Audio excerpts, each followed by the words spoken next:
Alright, so I've decided to give rFactor 2 a bit of a spin. I want to do some more World Endurance type races, so I thought I'd give rFactor 2 a shot. Recently, I think over the last week, I've downloaded Automobilista 2 as well as reinstalling rFactor 2. I say reinstalling because I did buy it on Steam about a year ago, but just couldn't get on with the force feedback. It was too aggressive over curbs. Bumps in the road were really exaggerated to the point where just driving was uncomfortable. Yeah, but anyway, like I said, I've been watching a bit of the Le Mans Virtual. Obviously, anyone that's familiar will know that rFactor 2 was the game of choice for the Le Mans Virtual. So I decided, okay, I'll download it, give it a go. It took a lot of tweaking with the force feedback. I had to do the force feedback multiplier on a per car basis. I had to go into Fanalab, and all of the LMPs that I drive, which is, well, pretty much all of them, like the LMP1, there's the Ginetta downloaded, there's the Toyota TSO50, there's the Ligier LMP2, Orica LMP2, and we have the Ligier LMP3 in the sim as well, and the Norma LMP3, I believe, as well as the usual suspects in the GTE class, like the Ferrari, Porsche, the Chevy is in there as well. And then we have the DPIs, such as the Cadillac and the Acura, which I believe I downloaded from the Steam Workshop. This mod, actually, just to give a shout out to the global endurance modding. I just popped up their symbol there. So they're the manufacturer, if you like, on the overlay here, of this mod. Now, a lot of the cars are downloaded from the rFactor store, but what these guys have done is they have gone ahead and they've essentially created the 2018 and 2019 World Endurance series, LMP entries, GTE entries, and all that stuff, along with the actual drivers that took part. So yeah, shout out to them. And they've done the cars that took part at Silverstone, Bahrain, Le Mans, just to name a few. So yeah, definitely worth checking that download out. So yeah, after getting used to the force feedback anyway and making all those tweaks, the force feedback is more communicative than, well, I won't say more communicative. I think it's on a par with ACC. ACC is fantastic force feedback. It really does. You can feel what the car is doing before it does it, stuff like that. In rFactor, get a lot of detail, but I find that, I don't know, I just find you can't do as much quickly enough. And maybe that's just an element of me getting used to it, being able to correct the car quicker and stuff like that. I've tried similar in iRacing, and yeah, I won't even go there. The force feedback on iRacing, it's just not up to scratch, to be honest, like for a modern sim. I did download IRFFB, but again, it's, I know it increases the refresh rate and it smoothens things out, but the fact is, if the game is only putting out like 60 Hz on the force feedback, then you're missing detail, bottom line. And it doesn't matter what smoothing filter or software you've got, it's still going to be an issue. You're just not getting the detail. So anyway, with that in mind, there's the Toyota hybrid. That's a fast car, that one.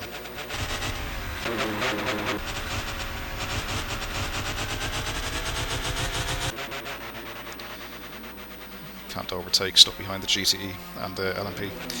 But yeah, that's a very fast car. You can hear the engine and the hybrid engine. It's just a weird noise off it, but kind of cool. But anyway, enough of that. What I'm going to do is going to go for a quick spin. This is a practice session for the 12 hours of spring that I plan to do over the next week, like, you know. So I'll do a bit of practice tonight, maybe do the qualifying tomorrow, see how that goes. There's a car behind. Take care, rejoin him. Sector 2 is clear. Blue flag. And from that then, I'll do the race in parts.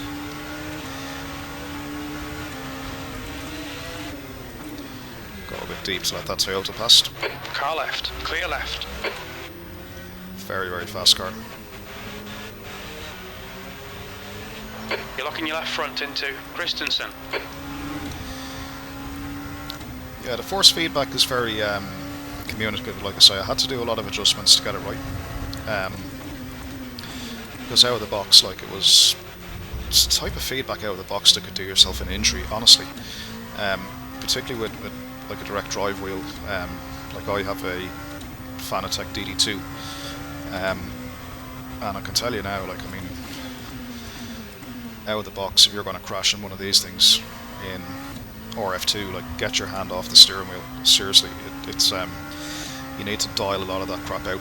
And to be honest, even with the intensity dialed right down, you still have to be careful, because, you know, apparently this sim is simulating like real life forces on the tires and stuff like that. So yeah, bear that in mind.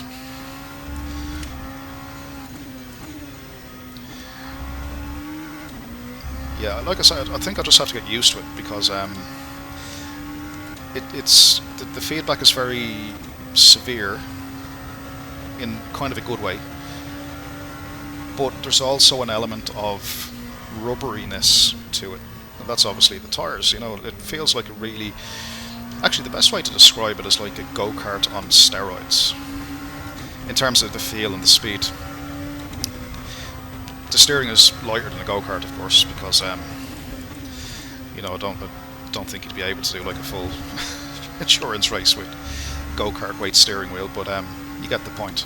It's yeah, I think that's how I'd probably best describe this. Go-kart-like, definitely go-kart-like, and go-kart-like in its response and chatter over curves, if you like, chatter over bumps. Right side's clear. If anyone's ever gone go-karting on an outdoor track and has gone over a curb, particularly one of those like steel gate curves on the exits and stuff, you'll know exactly what I mean. It like rattles the shit out of the cart and you. Sector 1 is 1.4 seconds off the pace. And I think RF2 is sort of getting to that kind of feel. But like I say, you do have to dial it down a bit, and even when you dial it down a bit, it's still there, you know what I mean? So it still keeps its authenticity, its realism. And to be fair, that is something the other sims lack. Like, as much as I think ACC has really good force feedback, 0.9 off the pace. It doesn't have that crazy directness that this thing has, and it kind of just gives you a sense that rFactor was almost set up as a, you know, to train race drivers. That's how it feels, at least. You know, it feels like it's different and it's purposeful.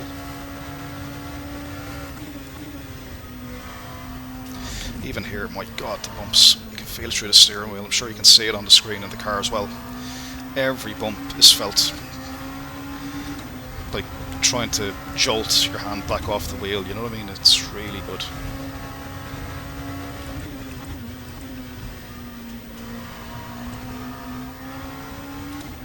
I'll stay a bit quieter on this lap. Car right. Clear right.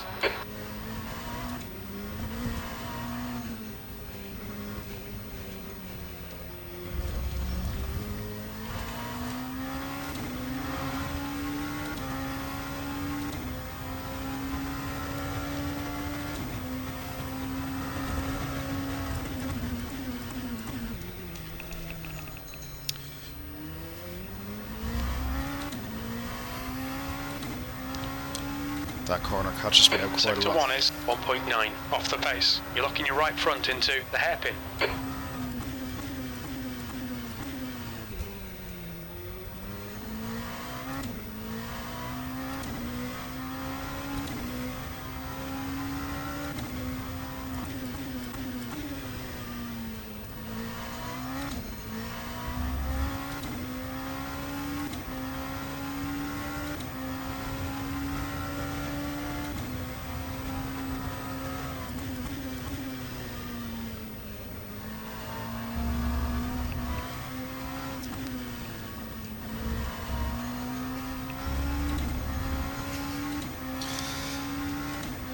Yeah, I do get it. I do get it, the rFactor boys.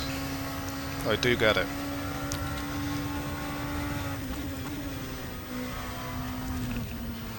It's a very engaging drive, it really is.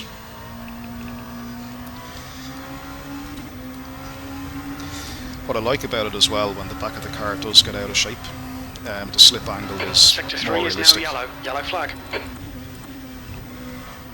Oh shit. We think Cullen has gone off in turn 1, left side, clear left. Well, that's a nice surprise. Yellow flag, sector 2. Sector 3 is clear. Sector 2 is now green. We think P4 has gone off in tower. Sector 1 is green. Yeah, the slip angle of the tyre, like I say, when you get out of shape, you remember that the car still has downforce going over it, albeit a slight bit less because you're at Car an left. angle. So Clear left. Left side. Clear left. the yaw of the aero obviously takes effect, and you do lose a bit of downforce, but it's still like a super sticky, slick tyre, and you're able to play with it a little bit, like I won't say overdrive it, but you're able to lean on it, which is like true to life, you know what I mean? Like every race driver will tell you that you're able to attack the car as well. In other sims, you can't do that. On your right. Clear right. You just can't. You know, you overdrive it, the tyre slip angle is so narrow that any sort of sideways action is going to put you into an unrecoverable kind of spin. Or if you overdrive it, you'll just understeer to Narnia. Or this, you can almost tickle it on the throttle. Definitely adds to the fun, and it does feel like how a car should feel. Like, I've never driven an LMP, of course, but I have driven, you know, I mean, it is exactly how a car behaves when it's put to the limit. Very impressive. Yeah, so I think I'm going to be camping out in rFactor 2 for a little while. Yeah, it's just fun. It's just really fun. Let's just have a look at the last couple of minutes of my terrible driving from the outside.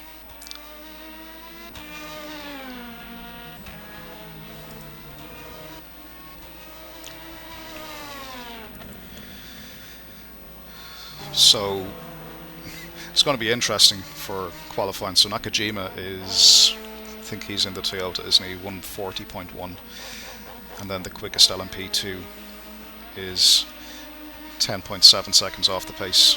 Stevens, car 37 there.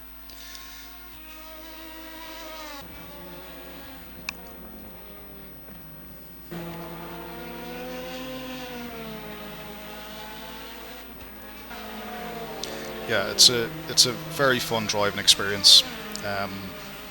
Like I say, it's different in a good way, but I will say that picking this game up, you need to be, you definitely need to be adjusting the force feedback a little bit. You can't really leave it as it is, in my opinion. It needs a bit of tweaking.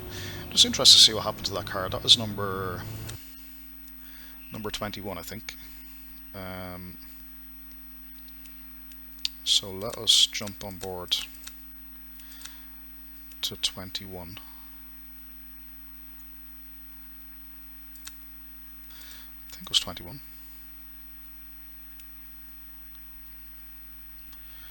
Car 21, just looking at the timing screen, is, yeah, that was Cullen in the LMP2 car 21.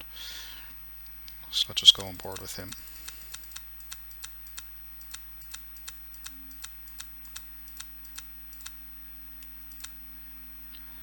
Okay, let's just rewind a little to see what happened. I just want to say, like, when the AI makes a mistake, how real is it? Or is it one of those stupid mistakes that shouldn't have happened? Oh, so he cooked at the back. And then tried to get going, and That's interesting.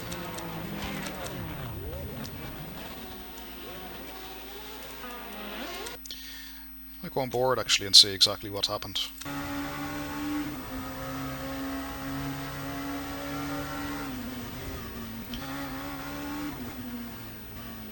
Oh, I tried to go around the outside and cooked it. That's kind of cool. That's kind of cool. Yeah, pity about the mess afterwards, but anyway.